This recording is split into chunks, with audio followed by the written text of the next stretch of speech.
Oh, hello there. Guess what we're going to make today? Banana bread. Guess what else? It's vegan, it's gluten-free, and it's delicious. So let's do it.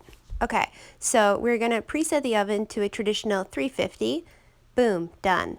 Okay, so ovens are liars, so make sure you have one of these because it will tell the truth. So we need 3 bananas, medium size. You could be cool like this guy. I mean, he could also be like this guy and be sort of sarcastic, or he could be more morose and like have a lot of feelings about what's about to happen to him. Okay, moving forward. Now for this recipe, we want these bananas to be very liquidy. So I'm going to grab my Ninja blender. You can use whatever kind of blender you have at home. And all we want to do is get these into a nice soupy-like texture.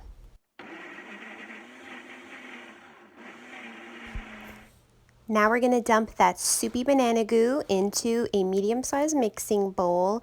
Look at that texture. That's exactly what we want. I know it looks totally gross, but trust me, this is the kind of banana texture we're looking for this specific recipe. And the next thing we're going to do is add some milk. Doesn't really matter what kind of non-dairy milk you use. For this one, I like to use soy milk. There's no reason that I added this clip. I just really was impressed with myself that I could pour milk with one hand and film at the same time. So then we're going to pour that into the soupy banana mix. And then the next thing that we're going to do is add some fat. Now for this recipe, you could go with a coconut oil, you could go with a vegan butter, or you can do what I do, and I do both. It's hard to see, but there is a whole bunch of butter underneath that coconut oil. So I do a 50-50 mix, but that has to be melted. So we're gonna nuke that for about 15 seconds. Boom, perfect, look at that. Bloop, in goes our coconut oil and our butter. And the next thing we're going to do is add something to bind it together. I'm going to use some ground flaxseed, but ground chia seed works just as well here. We're going to toss in 1 tablespoon of that into, I guess, what I've been calling banana goo, which is, again, totally disgusting. But yeah, that's what I've used at this point, so we'll keep it going.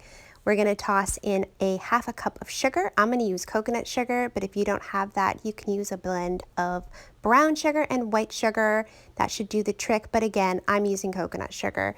Totally thought that I could do the one-handed thing like I did with the milk. Nah, sugar doesn't play those kind of games, and it got everywhere, so don't try that at home. We're going to toss that into our goo. And finally, for our wet mixture, we are going to add a teaspoon of vanilla because vanilla makes everything taste so much better. And we are going to make sure that we stir this super good. So grab your favorite spatula, your favorite spoon, roll up your sleeves, and blend that stuff all together. Time to put our wet mixture to the side, and we are moving on to our dry ingredients. Starting off with a 1/2 cup of quick oats. We're gonna actually toss these into the blender again, but this time we're not going to pulse it for that long. We don't want this to turn into a flour. We just wanna break these oats down a bit so that we aren't dealing with such a chunky oat in the banana bread because we want a nice smooth finish. So we're gonna grab a mixing bowl and toss those bad boys into there, and then we're gonna follow that with a 1.5 cups of 1-to-1 gluten-free flour. If you can handle gluten, well, I'm super jealous, and you can go ahead and use regular flour here.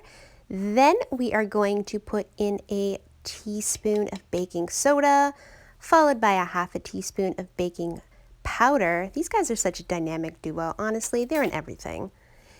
This is not necessary, but I do find it adds a little something something to the recipe. We're going to toss in 1 teaspoon of cinnamon, and this was hilarious. I just had to add this because look at me, I'm such a buffoon. I literally can't even grab salt with one hand.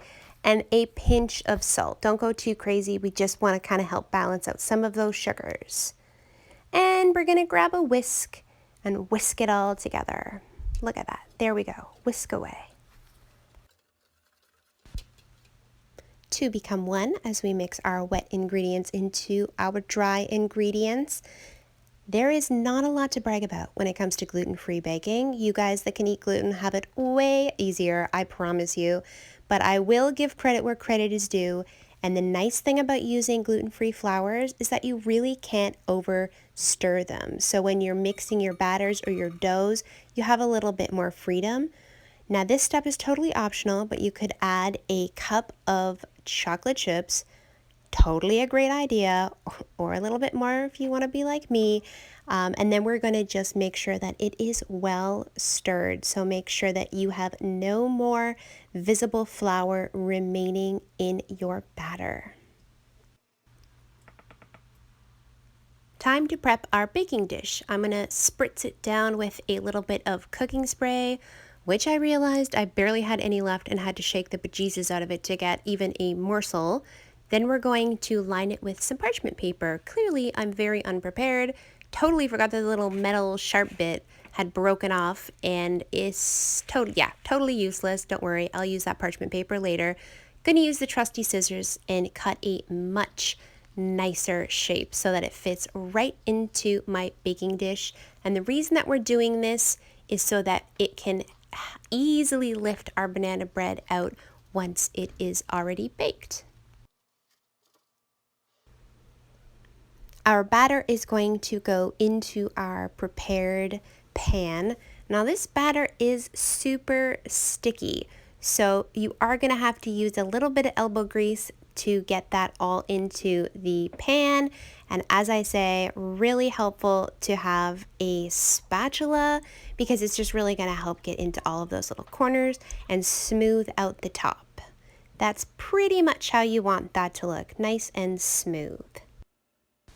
Assuming that your oven is ready and set to go, we're going to pop our banana bread into the oven, and we are going to do that for about 40 minutes. It's super helpful if you have a working oven light. Turn that on so that you can peek in on it without actually having to open up the oven door. You don't want to lose the heat. This is what I intend to clean for the next 40 minutes while I wait for the banana bread in 5, 4, 3, 2, 1, ready. Let's check it out, see how it looks. Again, really freaking difficult to do this with one hand and probably super dangerous. I do not suggest that you try this at home. Look at that. That is freaking perfect. Look at that beautiful color. Now, one thing that always makes me laugh is trying to do the toothpick with chocolate-based products because it's really difficult to tell. So I'm going to try to find a spot here that doesn't have any chocolate, nice and clean. Perfect! Before you take your banana bread out, doing what I'm doing right now, make sure that you let it sit in the pan for 5 minutes. Then transfer it onto this rack and remove the paper and find a nice cool place for it to sit. Yep. And then you can also torture your children or they can torture you. You decide. Can we eat it? No, not yet. Not yet? Well, why is Godric eating it? He's not supposed to eat it. Godric, don't touch it. Oh, well. Is it for a blog? Kind of. It's for a YouTube video. / a blog. When can we eat it? About 15 minutes. Deal? Can it be 15 seconds? Gordy, don't touch it. Godric, stop.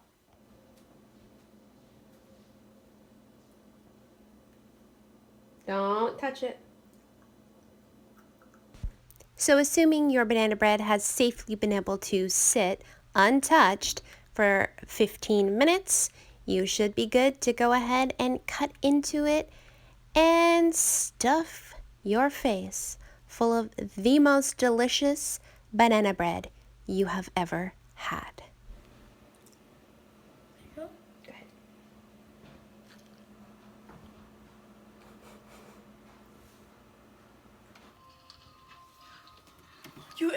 Let's go! I can enjoy it while I'm watching Stranger Things, so yeah.